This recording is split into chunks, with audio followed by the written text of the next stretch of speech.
From the heart of the land of the Guardians, where the Dawg Pound roars, the Cavs soar, and heartbreak is just part of the game, this is 3 and Out, Cleveland Sports Talk. With Jason, Drew, and Michael, 3 diehard fans breaking down the highs, the lows, and everything in between. No fluff, no filters, just Cleveland sports the way it's meant to be. Now let's get into it.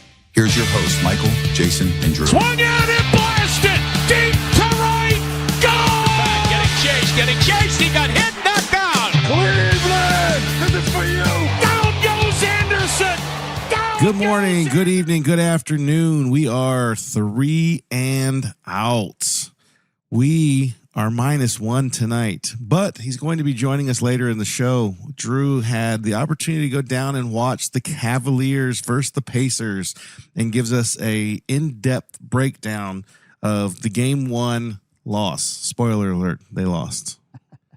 So we're going to hold down the fort here today, and we're going to break it down. We're going to talk all 3 of the sports. We're going to talk about the Guardians, who seem to be kind of starting to heat it up a little bit and make a play and being a first place in the Central. They're kind of a few games back still, but they're trying to make a run. Yep. And yes, the draft is over.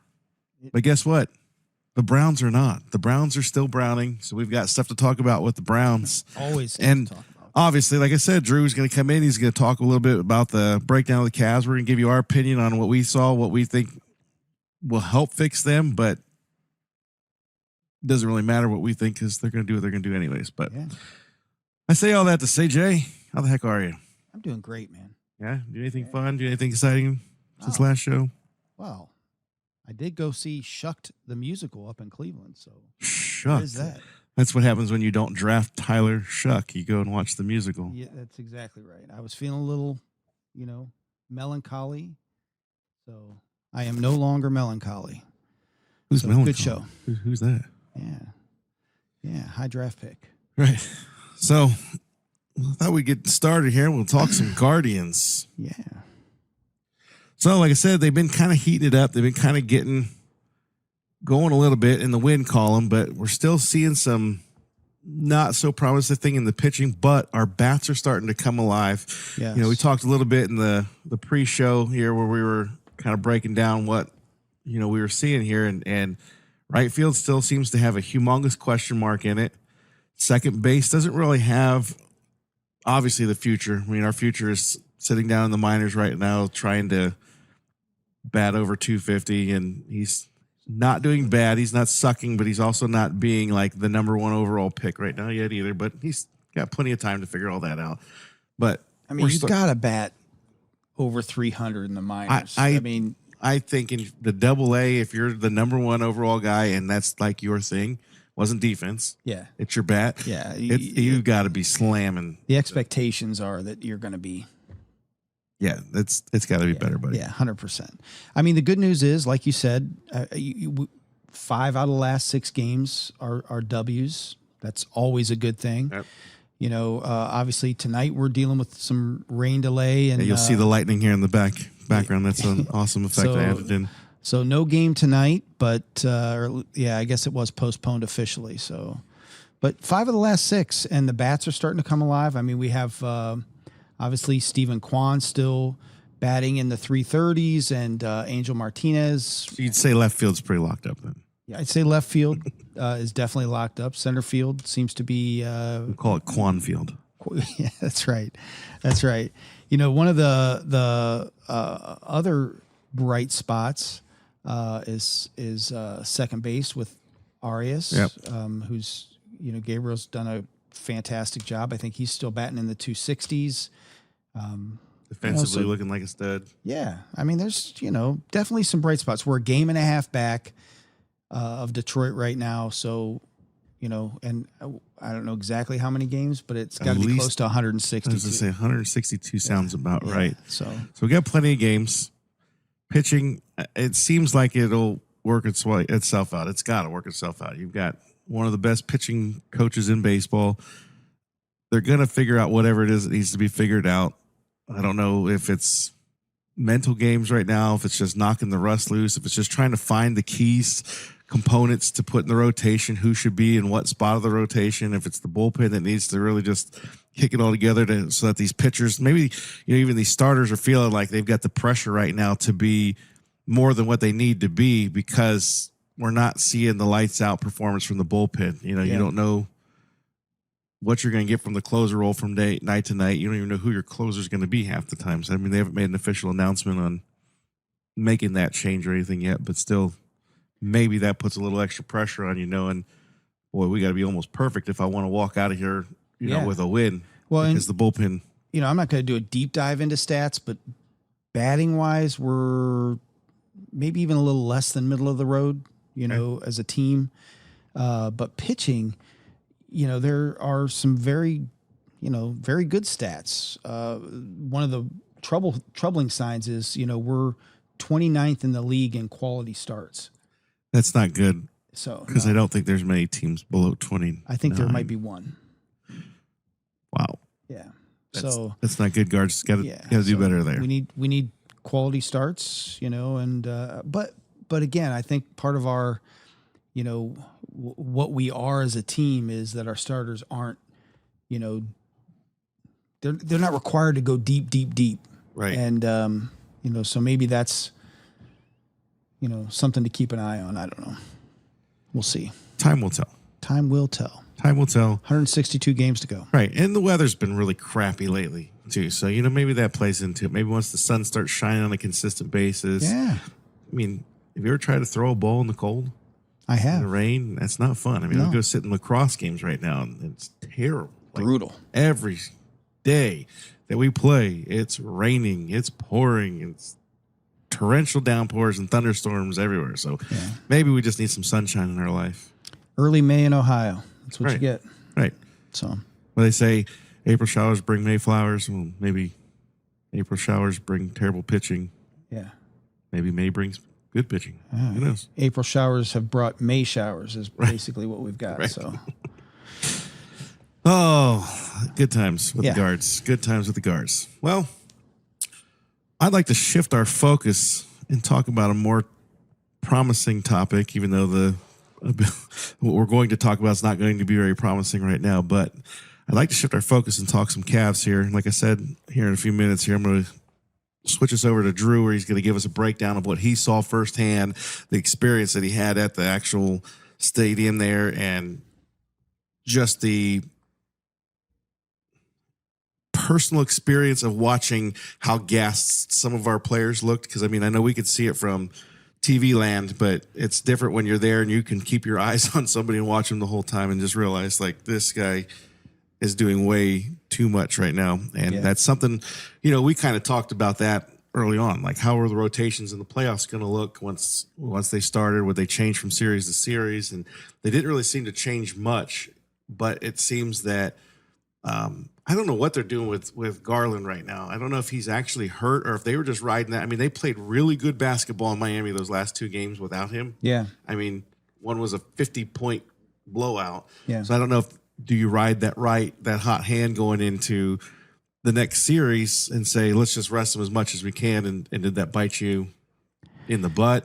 I honestly don't have an answer for what happened, but I don't either. But my take is that if this were a closeout game or a game 7, he would have played. Yeah. But I think he's certainly nursing an injury, and those toes are, as much starting and stopping, and, the way that he plays in general, that can't be a comfortable thing. He's been practicing and shooting, but it's been a no contact type deal, I guess. And, I think you're probably right, though. I think they probably were like, you know what, we've been doing great without him. Let's let him rest. This isn't our last series. We've got more to go. So, but to your point, we were like gassed is putting it very nicely, And when we talked about those rotations a couple episodes ago, we talked about having the depth that some of these other teams we wouldn't be facing had, and last night we played 9 people. The Pacers played 11. Yeah. Our bench was, other than Ty Jerome, our bench was overall, at least statistically, point wise, they were ineffective. Dean Wade was a goose egg, 16 minutes. DeAndre Hunter played 30 minutes, 11 points. Now, I will say he was a plus 7 point differential. So when he was on the court, he made a defensive difference. Yeah, which is helpful. But Ty Jerome had 21. Sam Merrill started in place of Garland and 6 points. Yes. I don't know. That's not good. No. And, back to the Hunter thing, we didn't bring Hunter in to be just defensive guy. Yeah. That was the whole reason he was brought in, is because he's a 6'8" wing that can play defense, that can also score the ball and doesn't have to have you pass him the ball. He can bring it up and make his own shots, create his own, offense for him. So, to come in with 11 points? Yeah. That's not okay. You got to really, look, who is it? It's Drew right there. Yeah. Can't even let us get this moment by ourselves without always interrupting. Jeez. But yeah, the whole Hunter trade, that was why you're brought in here, buddy. It was for these types of games when the Pacers, I think their smallest rotational player they put out there is like 6'4". Yeah. So we brought you in here because we needed that lengthy wing defender and we need you to score points. Yeah. And if you're not going to score the points, it really puts the pressure on Donovan Mitchell to be more than what he's needing to be right now. Like, he needs to be able to just be himself, but he's having to pull this extra weight right now for what seems to be 2 and 3 players. I was watching him, and we mentioned him being gassed. I don't know how many of you all watched the game and saw where he went to take the 3-pointer, and he was just like in slow motion. And one of the guys from the Pacers, I don't remember who it was, just comes up right behind him and just puts his hand up, smacks the ball out. I'm like, that doesn't happen on a normal day. No. That's just a... No, and, 3-point shooting, we lose the 3-point battle to the Pacers by 30 percentage points. Yeah, that was rough. And Donovan Mitchell 1 for 11 from behind the stripe. That's a no bueno. No, so that's what I was saying earlier too. Like in our text message, it's like every time we would have what seemed to be a good offensive possession, we'd jack the shot up. Normally, it would fall. In that game, no, it doesn't fall, and it turned around, and it was, pass, 3 points, pass, 3 points, and it was just over and over again that they were just getting such clean, fast breaks, and we were not able to capitalize on any of our big offensive possessions to make it to where, we could get a sustainable lead. We had the lead a couple times in there, but there was never a time where we could just get enough momentum to keep running with it, because they were running up and down the floor with every missed shot we made. They were just taking advantage. And we were playing a different brand of basketball than what we're used to watching. So, but the encouraging thing, I thought the post-game press conference, Donovan Mitchell, he's just very calm, very businesslike. Yeah. He's, it is what it is. Yeah. Just one game. We know what we got to do. Everything's going to be okay. There's no hitting the panic button yet. So that's the good news. Yeah. Well, I'm going to turn it over to Drew here. Like I said, was live at the game. He gives us a post-game breakdown of what he saw literally moments after the game was over. So at this moment, we're going to flip it over and we're going to listen to what Drew has to say about the Cavs. Hey, good evening. This is Drew with 3 and Out. Kind of just giving you some thoughts on the Cavs postgame, which unfortunately did not end well. Final score was 121-112. Indiana took game 1 at home, in Cleveland, but at home.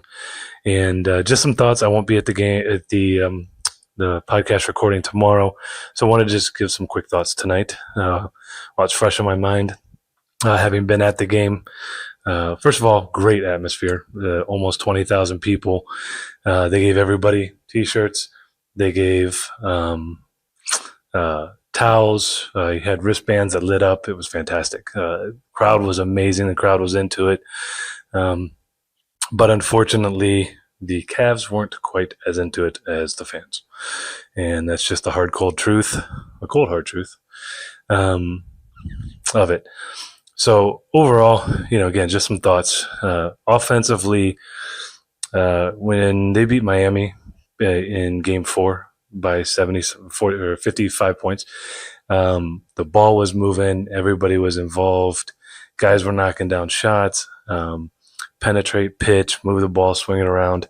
Tonight there was none of that. I won't say none of that. There was very little of that, not enough of that. And especially in that fourth quarter when we cut it down to, 1-2 possession game and it was back and forth for a while.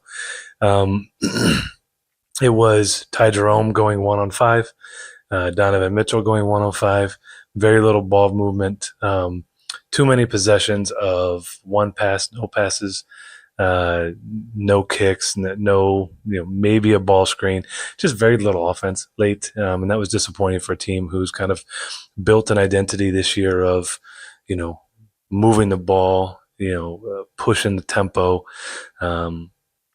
But we didn't have any of that today, at least not enough. I mean, it was Donovan Mitchell. When we came roaring back after we got down, was 68-80, and Donovan Mitchell was taking the ball to the rack every possession, getting to the free throw line, making layups. But I said with about 2 minutes to go, minute to go in the third quarter, he was gassed. I don't know if they showed him on TV, but he was gassed, and they took him out. He didn't come back in until about the 7-minute mark of the fourth quarter, and he just was not the same. And they didn't have enough when he wasn't on the floor. At one point, again, during the fourth quarter, Mobley was a -17 in his minutes, and Donovan was actually a -16, which was surprising but disappointing. But offensively, Mobley has a good stat line, but largely ineffective. Allen was nowhere to be found most of the game. Hunter was abysmal on the offensive end. I can't tell how many times he lost the ball, he tripped, he fell, it was ugly. I'm glad he's okay when he took that spill and hurt his hand. He came right back out.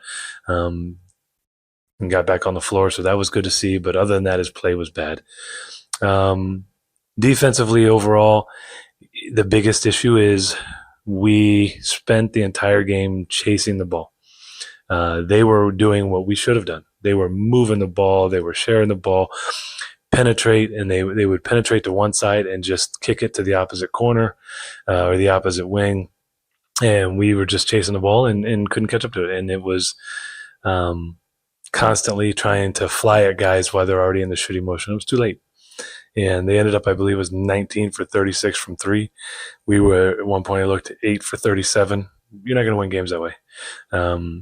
And, even without Darius and a bad shooting night, we still had our chances, which is good moving forward. That's the good news is, I don't know that we can play a lot worse. Hopefully. I say that knocking on wood. But defensively, that's what it was. We spent the whole game chasing them. I don't think we did a bad job guarding the ball. I'm going to get to individual players here in a second. I don't think we did a bad job guarding the ball, but it was, I felt like there were times where we were helping when the guy guarding the ball didn't need help. And, guy coming down the middle, but still dribbling away from the basket. We're coming over to help, and then he's kicking it opposite, and our help can't recover in time. And, so I don't know. Hopefully that's something they can fix. I think it'd be easy to see. So hopefully, defensively, I think there's things that are fixable. Offensively, just not being able to hit shots. I mean, there was, from Isaac Okoro to, Dean Wade and Sam Merrill and Max Strus and Ty Jerome. I mean, again, his stat line will look good, but he didn't play that well. He had a high volume of shots, to be honest. I don't even know how many he took, but he was very aggressive offensively, and I think sometimes to the detriment of the team. A couple times he pulled up in transition, from 25 feet, 30 feet, when it was 1-on-3. Missed a shot, and those are shots. If you're going to take them, you got to make those. Killed momentum, killed runs. If he makes them, we were up 1 on the 1. If he makes it, we're up 4. The crowd's going to be roaring. But he missed, and I believe they went down and hit a corner 3. The other thing that killed us defensively in the fourth quarter was second chance opportunities. We did not secure the rebounds well, and they almost always capitalized on the second chance opportunities. So that was a killer in the fourth quarter as well. Individually, Donovan wasn't bad. I thought he was the one guy. There was two guys, but he was one of the two guys that really understood the gravity of trying to win game one at home, or at least not lose game one, because that's big. And, you don't want to lose game one, especially at home. But he just he couldn't carry the team. It did look like he ran out of steam. And, at one point, just you could see it in his manner, you could see it in his face. He just was done. And but he played well. I thought Max Strus actually had a really good game. You don't know how much shows up on TV, but when you're watching him, he's was all over the court trying to do the little things. He didn't have a great offensive game, but trying to get loose balls and trying to fight for extra possessions and things that other guys weren't willing to do. So hopefully, some of that will rub off. They can watch him film. They can see the little things he was doing, and other guys can start to do it as well. Sam Merrill, I thought, was very, very good. His on-ball defense was fantastic. And there was too many times where he was fine, and they were sending help to him, and he didn't need it. He was one that I thought, he didn't need a lot of help. He did really good, even on Halliburton. Excuse me. He was good, but that's about where it ended. Mobley defensively looked lost all game. Allen defensively was a non-factor. Offensively, he had a couple nice rolls to the basket, but that was about it. Nothing on the offensive glass. He felt more like the New York Knicks, the lights are too bright, Jared Allen, than the Jared Allen we've become accustomed to since then. So hopefully he can turn it around. I think it's just a refocus and a reshift of his, his mentality going into games and that type of thing. DeAndre Hunter was probably the worst player on the court tonight for either team. Just looked shook. I mean, there were plays where he was running right into his own ball handlers, causing turnovers on our own team. Ran into, I believe it was Evan Mobley the one time, and Donovan Mitchell another time. Like, not sure, Ty Jerome one time in the corner. Like, just things like that were like, what are you doing? So hopefully he can turn it around. Not having Darius, obviously a big issue, just in terms of ball handling, because they picked up 90 feet from the basket. And so I don't know if they wore, that was part of what wore Donovan down, part of what wore Ty Jerome down. But you could see their shots were flat. They didn't have a lot of legs into them. Again, we shot just over 20% from three, I believe. I mean, it's terrible. So, if you're going to shoot that volume of three, then you're going to live and die by the three. And when they weren't making them, they didn't have anything to go to other than Donovan Mitchell. And that's unacceptable. And that's not going to create any way to win this series playing that way. So just some thoughts. There's a lot more. I could keep going, but Isaac Okoro was Isaac Okoro. Dean Wade, again, on-ball defense was good, but that's about all he provided. Nothing offensively, really. Nothing in terms of on the glass. So we didn't end up out-rebounding them, but that was a lot of Donovan Mitchell fighting for rebounds, Sam Merrill fighting for rebounds, Max Strus fighting for rebounds. They were getting rebounds over the top of Evan Mobley and DeAndre Hunter, and they just didn't have any fight. And they were the more physical team. They were the aggressor. And once they're role players, I text the other members of 3 and Out, and I told them, I said, the difference in this game is their role players are hitting shots and ours are not. Very, very little contribution from the role players, bench players, whatever you want to call them, offensively. And that's going to collapse on the ones that we do the primary scoring. And you can't have that. It's it's not a recipe for success. So, but once their role players hit some shots, it was like anything they threw at the basket went in.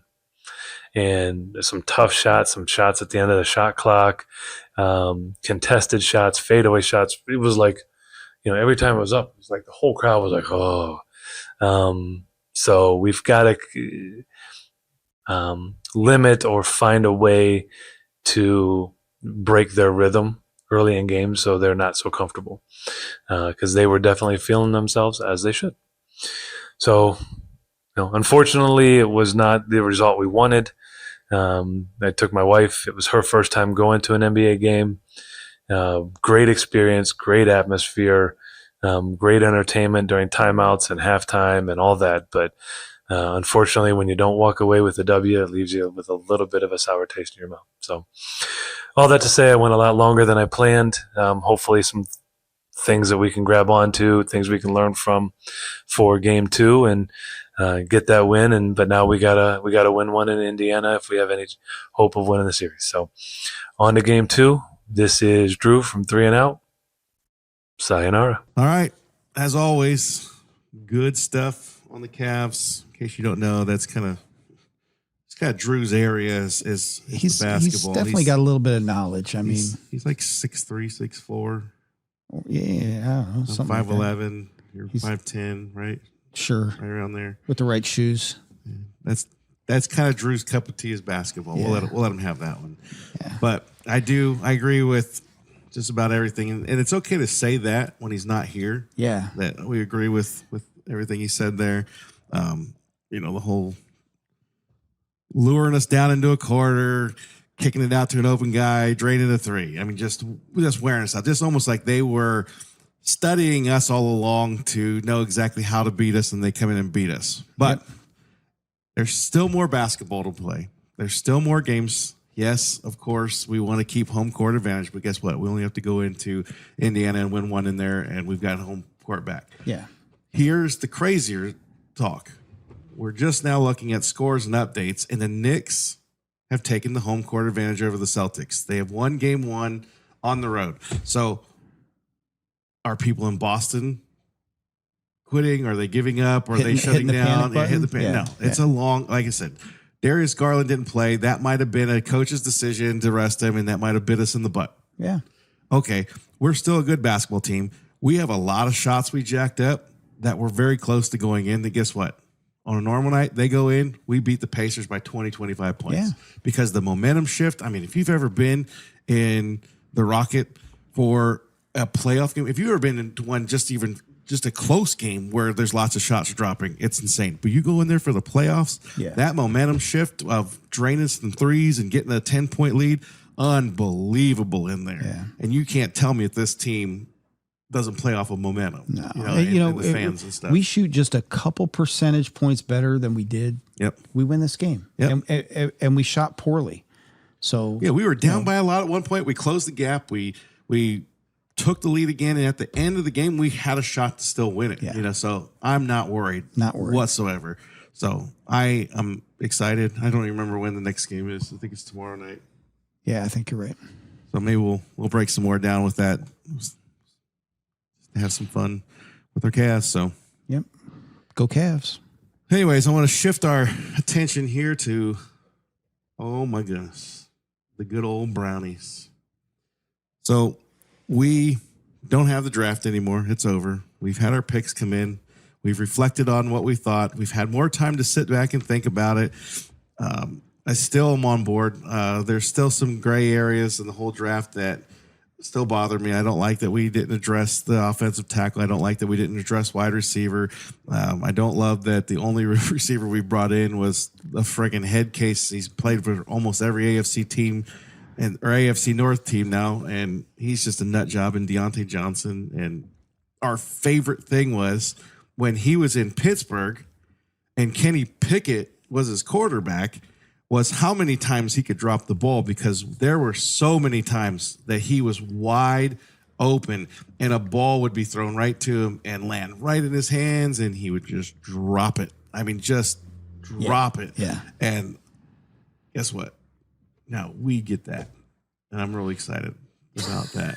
So that's a plus. Don't draft any wide receivers. Don't draft any good. Why would you draft one Right. when Deontay Johnson's Right. out I mean, there? he's sitting there for free, Right. basically. Basically, right? Jeez Louise. And to add a little salt to that, he's currently sitting on our depth chart as our number 3 wide receiver. Right.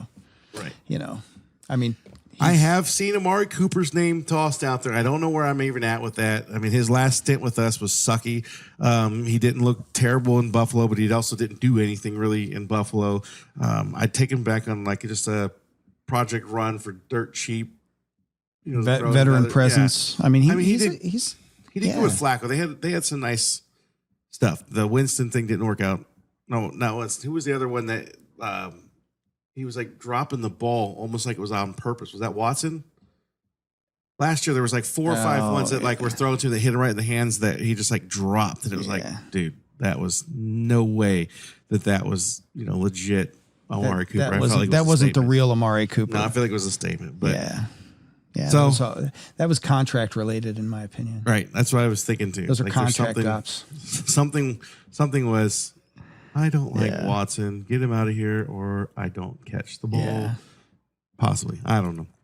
But like I said, I don't like the offensive line. Has some depth. We do have players on there that we can shift around. We sucked really bad on the offensive line last year, but we also brought in a new offensive line coach. So I'm anxious to see, if that kind of gets fixed up, and maybe there wasn't a need for any depth, to be added to that. I was looking at a list of available free agents today, like the best, and J.K. Dobbins was at the top of the list. Like he was smack dab right up there. It was funny as all get out to me because I think number 10 was Jedrick Wills. Really? And number 11 was Nick Chubb. So they actually had valued Jedrick Wills above Nick Chubb, which is crazy because I feel like that's kind of where the Browns are at with him too. Not that they value Jedrick Wills, but like just their value of him in general, because he's another one that I'm bummed that I feel like we may have seen our last number 24, Nick Chubb. Well, that's the big rumor right now. They restructured Ford's contract. He took a big pay cut to come back next year. And the rumors, nothing's concrete yet, but the rumors are that was what sealed the deal. That's what could be sealing the deal for Nick Chubb. I hope not. I still think I'm always the optimist, and I'd love to see them still be able to work something out to bring him back. The fact remains, having 4 solid running backs, it's not a bad thing. Never, especially. I mean, look, let's use this for a prime example. Nick Chubb against the Steelers. Goes down. Yep. What do you have? Jerome Ford had like 2 good games after that. Yeah. And then what? Now you've got Dylan. Was it Dylan Sampson? I always screw that name up. Yep. You got Dylan Sampson. You got Jerome Ford and Quinshon Judkins. So if you bring a guy like Nick Chubb to start the season out, he starts playing good. Maybe he's got a little wear and tear on him. Maybe you lessen his load and you bring Judkins in. Was that a bad thing? No, I feel like, especially when you got 2 rookie running backs, you want to get them broken somehow, some way, and not have to put the day one pressure of them being the starting. I mean, running back's probably a little easier than say quarterback or offensive line. Here's the ball, find a hole, run. But and I think if Chubb could have found a team that was willing to say, hey, you're going to be our number 1. We're going to pay you number 1 money. You're going to come in and be our guy. I think that would be attractive to him. Yeah. But to go somewhere, I've heard Chicago rumored. Yeah, you're not starting. You're not starting in Chicago. And I don't think his legacy, he's at the point where he's talking legacy here. Right. Do you want your legacy to be that you played all these good years in Cleveland and then you went to Chicago to be a backup for, what? I mean, Jerome Ford money, $1.5 million, $1.75 million. And that we can't afford to pay him that. That's crazy to me. Right. I mean, and our 4th running back right now is Pierre Strong, who also plays special teams. But do we? I mean, given the choice, give me Nick Chubb all day long. Yeah, any day of the week. So, yeah, I mean, I'm still optimistic. I also am still optimistic that we're going to find a wide receiver, a veteran wide receiver, not Deontay Johnson. Well, somebody will be cut. You would think. Yeah, there's going to be Come training movement out camp. there. There's going to be movement. You know, I don't know what the number is of wide receivers that were drafted this year, but there's going to be movement. Not Right. everybody's going to make these rosters, and there's going to be some guys too that just can't afford the rosters that they have, and they're going to have to figure out. You know, I don't know how it all works. That's where Drew kind of comes into play, where at certain dates, certain people become more expensive if they're still on the roster and stuff. But Right. I forgot all about the fact you mentioned it last show. We're linked to Brandon Ayuk. Yeah. Like they didn't want much for him. I mean, they let Debo go for nothing. Yeah. So I mean, there's definitely some talented wide receivers out there that I think would love to come and be a part of what we've got going on. Maybe not the Kenny Pickett scenario, but definitely I'm curious Joe Flacco if there's bonanza. a handful of wide receivers who are skilled at catching passes from left-handed quarterbacks. Right. I mean, we seem to have one of those in the quarterback room right now. I feel like it changes everything. It doesn't really. That's the rumor anyway. It changes everything. I got to thinking about that more and more after we did that program, and it was like that was like the most flawless transition.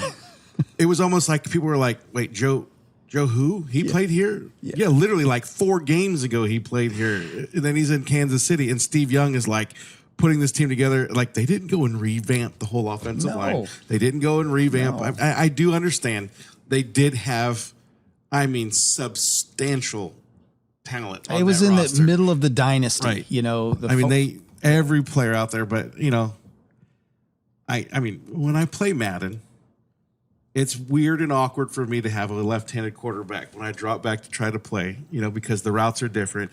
But it's not necessarily that the routes are different. It's just that like your post patterns. Yeah.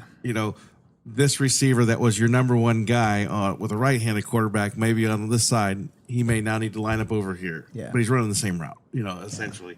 So it's not that big of a change. So I say all that to kind of reiterate something with this. I'm going to throw out a big, not ticket item, I'm going to throw out a big take. I don't think Shedeur Sanders is on our roster come day one of the season. You're not alone on that take. Now, you could 100% be right. My take is that on September 1st, we're going to have 3 quarterbacks on the roster, and I think, personally, that Kenny Pickett is the odd man out. It's going to be interesting how this whole quarterback battle shapes out over the summer. Kenny Pickett is, he's a little bit more of a known commodity in the NFL. He's had 2 years at Pittsburgh, 1 year at Philly, obviously limited exposure in Philly, but he's a known commody. So the pressure is Super on Bowl winning. Super Bowl. He does have a Super Bowl ring, but the pressure's on him, in my opinion. He has to ball out and show that he has taken substantial steps and can lead this team. The pressure's not as much on the rookies, because the expectation when you take a 3rd round pick in Dylan Gabriel or a 5th round pick in Shedeur Sanders is that they weren't drafted to start immediately. Right. So for me, and we already know what And Joe Flacco is. You're a rookie too. So even if you were drafted 1st round, you're still going to get 2nd, 3rd year looks, even if you were just a complete bust in that first. So 4th round, 5th round quarterbacks. If you're a quarterback, the only way that guys, like when you look at the rosters with that, you don't predict that those guys will be on the roster 6th, 7th round, in my opinion. If they're in the 6th, 7th round quarterbacks, those are the ones that are the 4th filler quarterback or undrafted ones. Yep. But the 3rd and 4th ones, the pressure's not on them. Right. 3rd, 4th, 5th round, pressure's not on, like you said. They get a chance to come into camp, prove who they are. Oh, yeah, I see this guy. He's got some stuff. Yeah, Maybe he'll be this. Maybe he'll be that. Well, and like I said, I think, our preseason games, maybe we get a little bit of Flacco. I personally, if I were coaching, I would say Flacco's our guy to start the season. Yeah. That's the decision, unless somebody else really steps up, and that somebody has to be Kenny Pickett. The other interesting thing is this Dylan Gabriel pick. It did not come out of nowhere. No. It did for us. It did for us watching. Literally the most bizarre move I've seen in years. Yeah. Was that particular pick. But yeah, it was a little bit of a head fake. All the media attention was on Shedeur Sanders and Cam Ward. And then even as we got closer to the draft, Jackson Dart, Jalen Milroe, Tyler Shuck really made waves. Right. Obviously, he was drafted pretty high by the Saints took him, I think. Yeah. So they did not take Shedeur Sanders. They did not. Even though he did get kind of drafted by them in the poor prank call. I felt that was pretty classless. But the little interesting tidbit about Dylan Gabriel, he predicted, I think it was the day before the draft, that he would go to Cleveland at pick 94. That's crazy. You were sharing that with me earlier. Yeah, it still kind of blows my mind. That's kind of cool that I think he knew he was going to Cleveland, but to pick where he went, that is crazy. But I think that kind of goes back. On our last show, I was talking about here we are, the Browns again being all sneaky about Dylan Gabriel. Yeah. Who the heck had Dylan Gabriel on their radar? The Browns like, we got to sneak him in. We got to get him right now. Don't let anybody know we're interested. Am I saying he's a bad quarterback? Absolutely not. Am I saying that he was valued right around there? No, he was not valued right around there. That's why it's so funny to me that they were so secretive. Oh man, go get him now before they do. Yeah, nobody cares. In fact, everybody's still sitting there going, what? Yeah. You took him when? So the fact that they took him there, that I guess it would kind of even show you even more that he predicted that. He knew. Yeah. He knew he was coming to the Browns. Yeah. And I think he even knew, well, I'm not really on anybody else's radar. Yeah. This seems like a realistic place to pick me up. Again, the interesting thing about the draft is when your number's called, when you're on the clock to make that pick, the risk is this is the guy we want.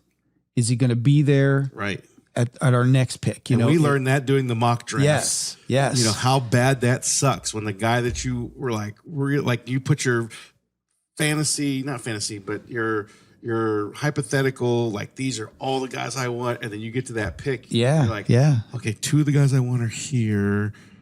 I'll take him. Darn it. Yeah. And then they took it. The next two picks are all your guys are gone. So, when it came to pick 94, the thought must have been somebody else could, between 94 and what was our next pick? I think 120 because we'd made that trade. So, yeah, at that particular moment, we hadn't had the Shedeur stuff because we traded back up to get it. Right. So, they may have thought this is our shot because this he may is not our be chance to fool everyone. Yeah. So, I think the Dylan Sampson pick was a steal. Yeah, I still think I'm convinced of that. And to be honest, the Shedeur Sanders pick is a steal value-wise. Yeah, if you go off of what everybody was saying about him coming into the draft to drop all the way down to the 5th is ridiculous. Yeah. That's crazy to be able to snag him. And that's why, we said too, I don't care who you are. I don't care what team you are. If he has any bit, these national guys were out here saying that they wouldn't draft him, in the top 3, but they would definitely put him on this team. There's lots of people that are still disappointed that he fell and just think that it's just absurd that he fell with the talent that he has.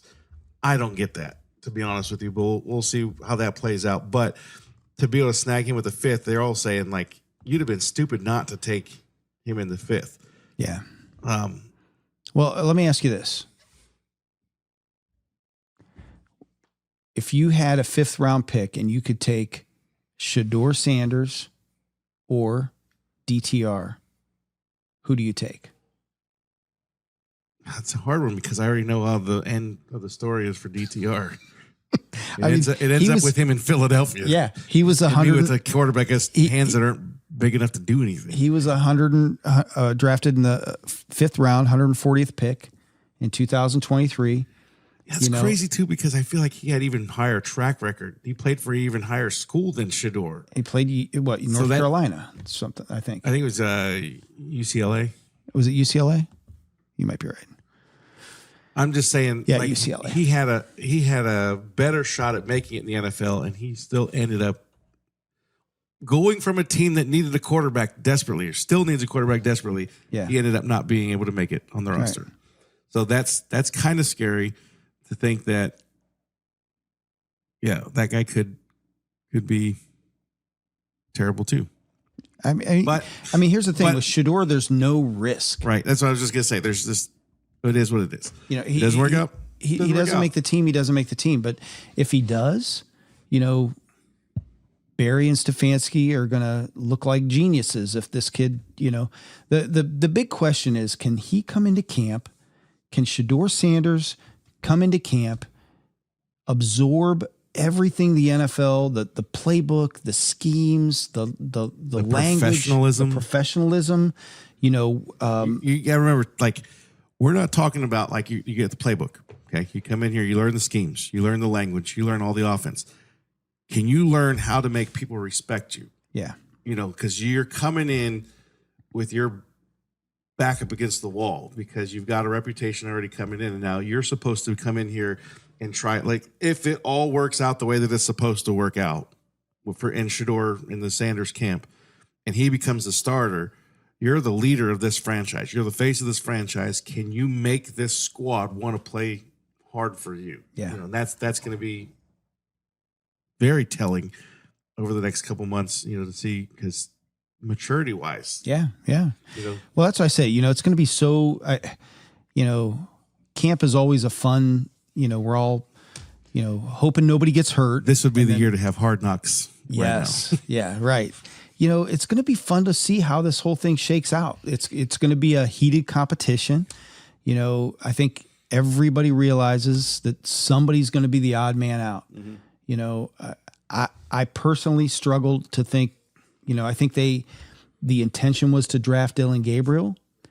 I think he was their guy initially. I think everything, personality wise, character wise, scheme wise, I guess. I don't know. What's that? Scheme wise, I guess. Yeah. I don't know. They obviously thought highly enough that in a year when maybe the quarterback class wasn't, as thick as it's been in the past, they thought highly enough to use a 3rd round pick on him. He's not going anywhere. Right. But Kenny Pickett and Shedeur, teams have cut 5th round draft picks before. Oh yeah, easily. So that's not hard to do. Yeah. Usually the linebacker is usually where you pick one up. Yeah. Right around there. Yeah. Our whole special teams unit. Right. I had a couple thoughts on this whole scenario where you look at the schools that these kids came from. So Dillon Gabriel's the biggest question mark out of all of them when we go and we pick up Dillon Gabriel. Dude played for Oregon. Mm-hmm. And literally they were the best team in college football for a good portion of the season. Yeah. So when you think about guys like Shedeur Sanders and he's the guy, and Cam Ward is the guy, but they haven't really done anything. And a guy like Dillon Gabriel comes to you in the 3rd round. It's just funny to me to think when you're talking, this quarterback room not being as deep. Why was that kid such a shock to be picked up there? He was the leader of a team that was doing it on the highest level of college football, for very, very many games. Yeah. Well, and I think Drew and I had a conversation about this. The Heisman isn't necessarily a ticket for success in the NFL, but Dillon Gabriel was 3rd in the Heisman this year to Travis Hunter and Ashton Jenney. Travis Hunter the bus. Yeah. Yeah. But so we'll see how it all turns out. It's going to be exciting. I'm pumped to see how camp goes.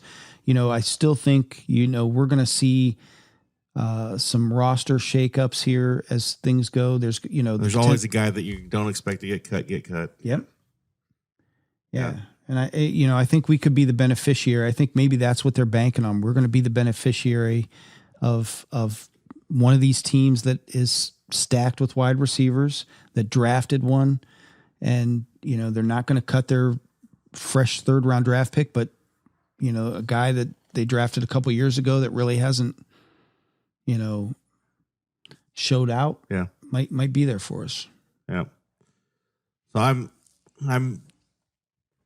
I told you my hot take on that whole thing, and I think going into this season with the quarterback play that we have, I think that the whole fact that Gabriel predicted where he was going in the draft, it was to the Browns. The fact that the Browns snuck around so much, they have a very high opinion of this kid. Yeah, it's higher than anything. We all thought that it was a knee jerk move. Jalen Milroe gets picked, 3 picks prior, and then boom, Billy Gabriel. Yeah. Well, it's almost like they had wrote down their board that it was going to be quarterback, and then he was gone. It's like, oh, this guy. Yeah. No, we were wrong. That's the guy they wanted all along. They never wanted Jackson Dart. They never wanted Milroe. They never wanted Shador. They never wanted, maybe Cam Ward, but they knew that he wouldn't be available. But that was their guy all along. So that guy will be on the roster come week 1. No doubt in my mind. Yeah. I do believe that Joe Flacco was brought in here to be a mentor with a chance to compete for the starting job. But I do believe that the hype is real, that they wanted Kenny Pickett to be QB1. I was so blown away by that move as well when they brought Kenny Pickett in that I thought, oh, well, whatever, just some depth on the roster. He had some wins. Maybe he's a good clipboard holder or whatever. But it sounds like if they had it their way, just some stuff I've seen some press conferences. I've seen some articles wrote that Kevin Stefanski wanted nothing to do with Shador. Yeah. Nothing. And that when that pick came up, that Jimmy Haslam was actually present in the room and coaxed Barry and said, go get the kid. And honestly, like we said, I don't think that's a bad move whatsoever. And if the owner comes in and says to do it in the 5th round, fine. As long as he's not in the 2nd pick overall saying, you have to draft this guy, whatever. It is what it is. However, I do think after reading all of that kind of stuff that it really kind of painted the picture of Shador, you're here. Here's where you need to be. And you've got a major steep hill to climb to get there. So in order for him to really earn a spot on this roster, I think come week 1, I think he is going to have to be perfect. Yeah. I think I'm talking everything. I'm talking not just going model out. Citizen, the whole thing. Yeah, going out and doing the kids camps that he said he said when he came to Cleveland, he was going to be involved in the city, and he immediately went out and started, the kids camps. But your maturity level, it's going to have to be spot on. Your throws in practice are going to have to be perfect every time. Can the kid handle the pressure? I absolutely think he can. Is it a win-win if he balls out and becomes? Yeah, absolutely. Yeah, listen, we're Cleveland fans. Are we going to be on board? If one of these guys turns out to be our QB1, we're all going to be on board. Right. It's a win-win scenario. Yeah. If one of these guys beats another one out, it doesn't matter if I picked him with the 2nd overall pick and I have to cut him because he got beat out by this guy. As long as that guy's playing at the level that we need him to be. I mean, obviously I don't want to be at the number 2 overall pick and be a bust, but you know what I'm saying. Here's the interesting thing about this. It was weird. When we drafted Baker, I was emotionally invested. He was my quarterback. He was going to be my quarterback from day one. Right. I was emotionally invested and took it personal. When people threw shade at him, I was defending him. That's my dude. Yeah. With this quarterback room, I don't care who emerges. Joe Flacco's my guy. Only because we have a connection now. That one little playoff run that he made. But we all know he's not a 5-10 year piece of the future for this. Right. He's going to be here this year, and he has a purpose, right? But the other guys, listen, I hope one of them emerges to be a long-term guy. I really do. I really want Shador to work out. I feel like that's a great story in the end, but I feel like he needs the humble pie because I think it's not a win-win in that case of he comes in here and proves everybody wrong and comes out there, I feel like that screws the ego up a little bit. I feel like there's going to have to be some life lessons along the line. I can get on board with Gabriel. Yeah. I mean, if this is the guy, this is the one thing that I'm not afraid of. We are going to have a quarterback that's going to win us ball games this year. I can promise you that. The one thing that we have seen in the Kevin Stefanski system is that he knows how to get things out of quarterbacks. Jameis Winston is literally what he is. Yeah. He's an interception throwing machine who will throw as many touchdowns as he throws interceptions. Has been his whole career. We got good play out of him, but that's not going to work long term here, and obviously it didn't because he's in New York right now and not with us again. But Baker had good play when he was here. Joe Flacco, great play when he was here. We had guys all the way down to I just lost his name, PJ Walker coming out. Did he win games? Yes. Did he win games? Probably not. Was he able to manage a system and beat teams like the 49ers and not, lose games? Yes. I mean, that's crazy. That guy played most of his career in the Canada League. And he comes over here in the NFL and he's putting up numbers. I mean, not like we said, not like phenomenal, crazy stuff. But we won a game against the San Francisco 49ers, thanks to a missed kick. But he kept us in the game long enough. DTR did some things to the point where we traded him, but I'm not worried about it. We're going to have a quarterback that emerges out of this, and he's going to come out here and play solid football. Will it be Tom Brady? I don't know. Maybe in the long run. Yeah, it's funny too. The one quarterback that it just played god awful was the one we paid $230 million for. Right. We get the Joe guy Flacco, that seemed like the no-brainer. Yeah. Like that. I'll never forget where I was. I mean, the first time we heard the news of the Browns being in the mix, we were all like, no thanks. Like, this seems like a lot of drama. And then it went away, and we're like, oh, thank God we avoided that. We got Deshaun Watson. Yes, our guy. We're Super Bowl. And then it was suspension, Then it was injury. Then it was possible more with. Oh, my gosh, what a nightmare. To the point where we are literally, 4 years in? Yeah. And we still, I can't. I mean, yeah. I can't. I feel like Drew right now. Yeah, but there's hope. There's hope. We've got Mason Graham. we got an extra first round pick next year. That's right. We got a left-handed quarterback. Always a plus. I think the wide receivers are working on correcting those routes right now. Right. they're reprogramming their brains to left. There'll just be a button they have to push. Left. That's right. Left-handed quarterback. Right. So, in all the fun talk of all that, they did mention today that Bush was arrested. Devin Bush, linebacker. Starting linebacker, which I don't know what I make of all that, but it is news, and that's what we do here is we break down the top stories, and that's the top story right now. So you were mentioning that you heard some stuff on that today. Yeah, so the article I saw is that it was a simple assault charge that he was arrested on, with a girlfriend, and they got into an argument. And she was filming, and he was chasing her around the house and, trying to get the phone and smash the phone. And then she went to a neighbor's and called the police. And, I don't understand why these guys, somebody starts filming you in an argument, it's got to be walk away time. Right. The NFL used to have these seminars for rookies on, hey, this is how you need to budget your money. And this is, right.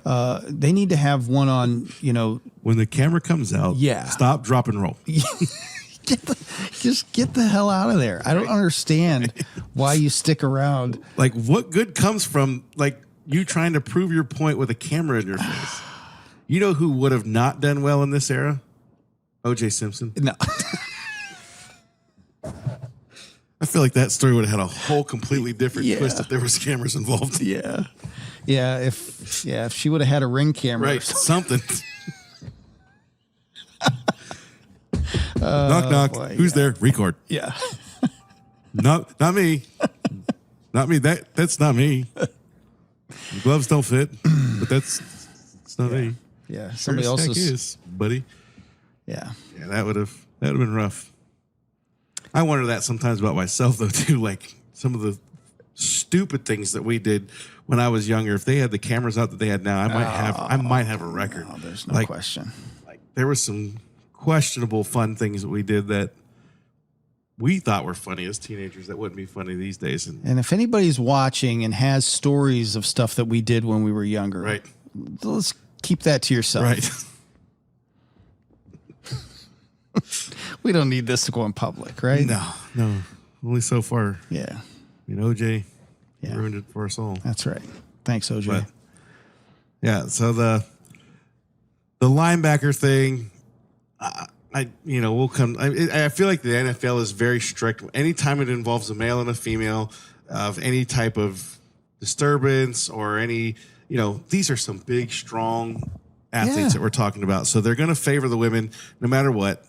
The stupid thing is, too, in this day and age is with money. I mean, look at Michael Hall Jr. Guy gets suspended for, I think it was, 8 games last year? Yeah, and they can't even prove that what he did was what she said he did. And it ended up being something that was all about money, that she was actually chasing him after for money. And that's just a really rough position to put, like you're talking about. These guys are young. These are rookies coming in. I mean, like we said, these kids are the ages that we were doing all of our stupid stuff at, and here they are with millions of dollars in their hands now, and people that know that, and they're trying to just get anything they can out of these guys financially. So I don't know what'll come of the whole Devin Bush thing. I hope he's there day one, and I hope he didn't do anything stupid, because if he did something stupid, then no tolerance. Yeah. Be gone. I mean, you're an idiot. There's no tolerance but if you for stupidity, so, but that's just the whole point. Right. These guys, they need to be smarter than that. There needs to be some educate. It's not like there's not history, right? Every year the NFL goes through this where guys are, making big mistakes, doing stupid stuff. A lot of times it's us, whether it's Josh Gordon, Deshaun Watson, Michael Hall Jr. There Devin certainly Bush. is a pattern with Cleveland. So yeah, Mason Graham, keep your nose clean. Yeah. That's assuming that he does other things. Nose clean. But like I said, I hope nothing comes of this, because that'd be awesome to have him play. Because then I'm gonna mess his name up, but that Carson Schwarzenberger. Yeah. I mean, we're already thin at linebacker. Yeah, I was gonna say, I feel like he's coming in. I mean, that's a 2nd round pick. He's coming in as a pretty predominant piece to the puzzle. I think he's gonna be just fine locking it up. But like, you said, we don't know where JOK status is right now. Devin Bush. You got the roster over there. Yeah. I just lost his name. The other linebacker. Jordan Hicks. Yeah. And Diabate. Yeah. I mean, we're already kind of thin at linebacker. We can't afford to have one be gone just because of something stupid that he did. If allegedly, whatever. But it is what it is. Yeah. So all good stuff though. We got 162 games left in the Guardians. The Cavs play tomorrow. And they've lost 1 game. Yeah. Not worried about it. I did just see come through that Atkinson won Coach of the Year. Well deserved. That's a plus going into game 2, knowing that you're the best coach in the NBA right now. Yeah. So Browns are the Browns. I'm sure we'll have more fun stuff to talk about with them. Always. But I don't know. I got nothing else to say about it right now. I mean, I don't have Drew here who would have something else to say. But I'm sure he'll have a rebuttal for everything that we talked about today. Sure, we'll get a text tomorrow once this actually hits live. Yeah. But if you see this video, if you see these podcasts, share them amongst your friends. Please get the word out that we want to hear from you. We like talking with you. Hope you hear something that you like from what we have to say. But until next time, we're 3 and out. And we are out. Later. Thank you for joining us on 3 and Out. Be on the lookout for more episodes.